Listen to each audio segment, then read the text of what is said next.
राजाधिराज श्री सद्गुरुनाथ महाराज की जय.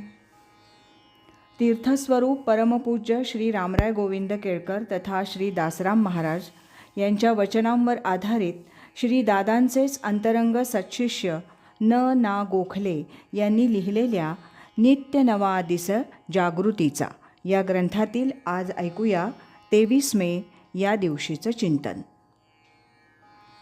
मन हे परिमाण नाही. जीवाचं शरीरामार्फत इंद्रियांच्या द्वारा जे दृश्याशी तादात्म्य आहे त्यालाच मन ही संज्ञा आहे. मन ही काय वस्तू आहे याचा उलगडा अजून पूर्णपणे विज्ञानाला झालेला नाही. तत्त्वज्ञानातही त्याच्या अनेक व्याख्या केल्या गेलेल्या आहेत.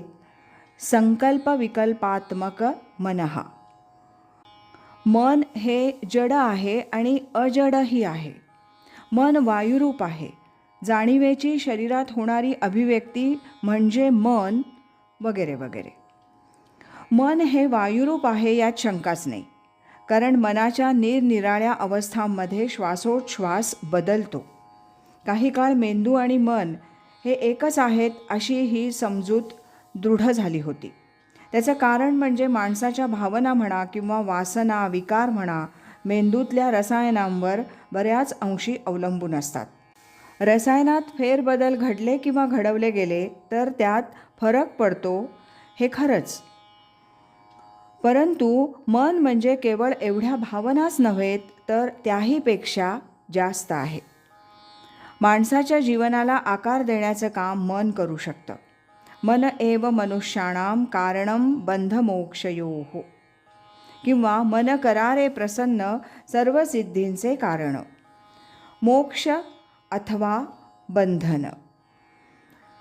मन माऊली सर्वांची हे तुकाराम महाराजांचं वचन मनाच्या सामर्थ्यावर प्रकाश टाकतं. समर्थांनी तर मनाच्या श्लोकातून मनाचं संपूर्ण स्वरूप उघड करून दाखवलं आहे.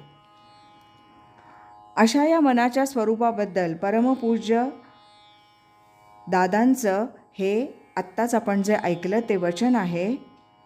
5 ज्ञानेंद्रिय आणि मन हे जीवाला आकृष्ट करून ठेवतात. मनःषष्ठानि इंद्रियाणि प्रकृतिस्थानी कर्षति.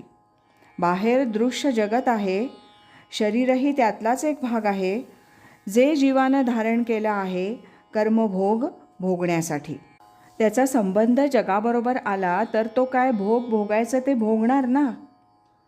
हा संबंध मनाच्या द्वारा येतो.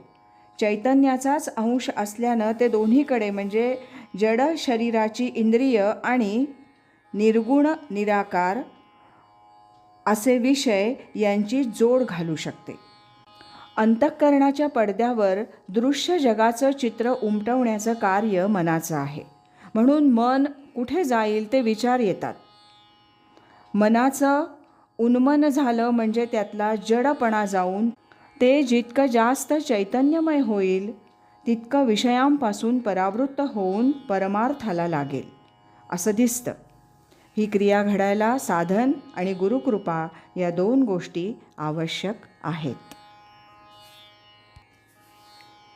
राजाधिराज श्री सद्गुरुनाथ महाराज की जय.